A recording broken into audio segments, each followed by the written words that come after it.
BPF দল কৈ লাভ নাই। এই প্ৰমোদ বড়ো আমি 15 বছৰত একটা চিণ্ডিকেট কৰা নাই। মই লাভ নাই এইবিলাক কৈ নিজে লাজ লাগিব লাগে। সি নিজে শ্ৰীৰামপুৰৰ পৰা নিজে পইচা লৈ আহে, কি কৰে প্ৰমোদ বড়ো এইটো কৰি আছে। সেইকাৰণে সি আমাক কৈছে। আমি এইবিলাক বস্তু একো নাজানেই, শ্ৰীৰামপুৰত কি হয় নহয় এইবিলাক বস্তু মই একো নাজানোৱেই। 15 বছৰ কোনো ঠাচ নাই। মই নাজানিছিলোঁ, এতিয়াহে শুনি আছে প্ৰমোদ বড়োৱে এনেকুৱা শ্ৰীৰামপুৰ গেটৰ পৰা এনেকুৱা চিণ্ডিকেট কৰি পেলাই পইচা লৈ আহি বুলি এতিয়াহে মই গম পাইছোঁ শ্ৰীৰামপুৰ গেটত এনেকুৱা পইচা পাই বুলি। মই আগত জানাই নাছিল। স্যাৰ বিটিসি এসেম্বলিত যাবনে? কিহৰ এছেম্বলি?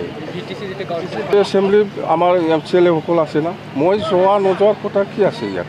দেই, থেংক ইউ।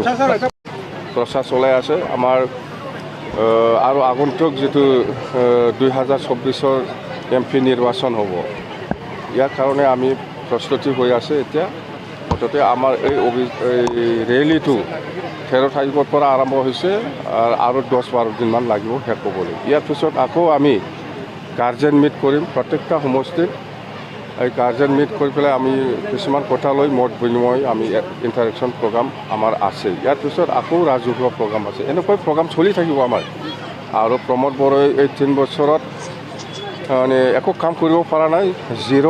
আৰু BTCটো ধ্বংস কৰিবলৈ গৈ আছে। সেইকাৰণে আমি এতিয়া ৰাইজৰ মাজত সোমাই পেলাই BTC বাচাও, প্ৰমোদ বড়ো হটাও এই অভিযানটো চলাই আছে।